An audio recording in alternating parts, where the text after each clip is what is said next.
안녕하세요, 리버트입니다. 오랜만에 친구나 좋은 사람들을 만나면 함께 보내는 시간 내내 정말 즐거워요. 온전히 그 순간에 머무는 느낌이랄까요? 서로에게 집중하고 평소보다 더 많이 웃게 되고 에너지가 가득 채워지는 것 같아요. 그런데 말이죠. 반면에 누군가를 만나고 왔는데 기운이 쭉 빨린 것 같고 감정적으로 신체적으로 엄청 지치는 경우가 있어요. 심리학에서는 나의 에너지를 빼앗아가는 사람을 에너지 뱀파이어라고 부른다고 해요. 돌이켜보면 저는 그런 사람들을 만나고 온 날 어김없이 과식, 폭식이 터지곤 했던 것 같아요. 에너지 뱀파이어는 직장 동료, 친구, 가족, 지인 등 여러분들의 주변에 어디든 도사리고 있어요. 그럼 에너지 뱀파이어의 특징과 대처 방법에 대해 알아볼까요? 잠깐 구독과 좋아요 그리고 알람 설정하기 누르시면 다이어트 및 건강 정보를 가장 빠르게 받아보실 수 있으니 놓치지 마세요. 에너지 뱀파이어란 은근슬쩍 타인의 에너지나 긍정적인 기운을 빨아먹어 함께 있으면 상대를 지치게 만드는 사람을 지칭하는 말로 미국의 한 정신과 교수가 처음 사용한 정신적 뱀파이어와 같은 말이라고 해요. 쉽게 말해 에너지 뱀파이어는 에너지를 빼앗아가는 사람이라는 뜻이에요. 또한 프랑스의 한 정신과 의사도 좋은 기운을 빼앗고 자존감을 떨어뜨리는 사람들을 멘탈 뱀파이어라고 부른다고 해요. 에너지 뱀파이어에게 시달린 사람은 피곤하고 우울감이나 불안감을 느끼고 기분이 가라앉게 되는 경우가 많은데요. 에너지 뱀파이어의 유형에 대해 몇 가지 소개해 드릴 테니 혹시 주변에 에너지 뱀파이어가 있는지 한번 체크해 보세요. 첫째, 일방통행 수다꾼형.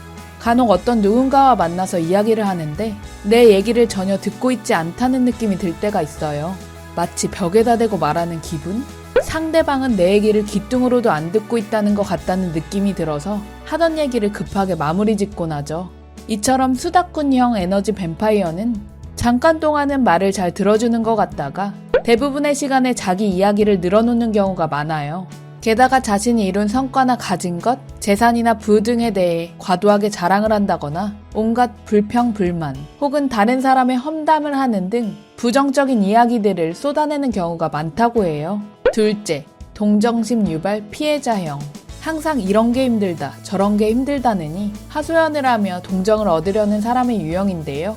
자신에게 무슨 일이 생기면 엄살을 떨면서 전화를 하거나 만나자고 하는 경우가 많아요. 하지만 필요할 때만 연락하고 막상 내가 도움을 청할 때는 바쁜 척 하는 사람이기도 해요.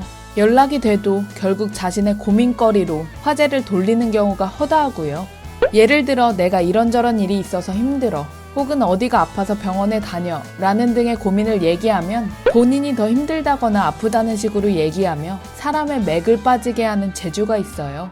게다가 아무리 그 사람의 고민을 진지하게 들어주고 공감해주고 필요한 조언을 해줘도 결국 그 조언을 따르지 않고 자기가 하고 싶은 대로 하죠. 마치 답정너같이 말이에요. 셋째, 나만 바라봐 나르시스트형.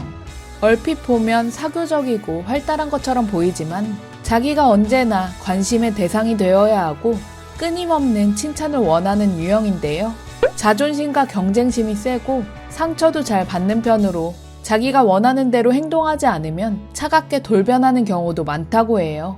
예를 들어 언제나 자기 입장에서 이해해주길 바란다거나 자기를 위해 시간을 많이 내주길 바라는 등의 요구사항이 많은데 만약 자기에게 신경을 많이 써주지 않으면 감정적으로 호소하거나 원망과 비난을 하기도 한다고 해요.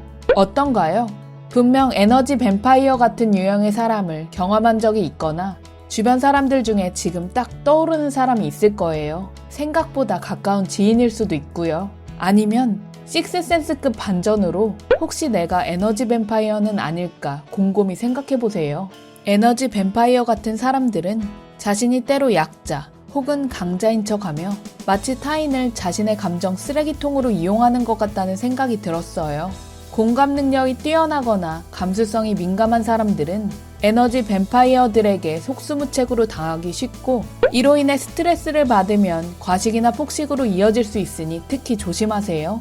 하지만 제가 조언해드리는 두 가지 방법을 활용해서 에너지 뱀파이어를 대처하고 감정적 식욕을 조절할 수 있을 거예요.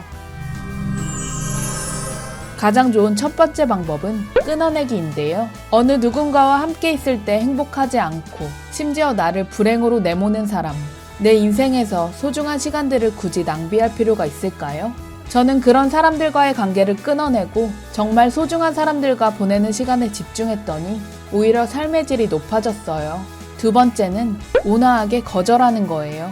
매번 부정적인 이야기를 쏟아내거나 뭔가 자꾸 요구하면 미안하지만 바빠서 혹은 해야 할 일이 많아서 시간이 없다고 말하세요. 차라리 상담사를 찾아가라고 진지하게 조언해주세요. 혹시 여러분들은 에너지 뱀파이어를 경험해 보신 적이 있나요? 그런 사례 혹은 대처 방법이 있다면 댓글로 공유해서 함께 나눠봐요. 사랑하는 리버트 식구들 새해 복 많이 받으시고요. 우리 존재 화이팅!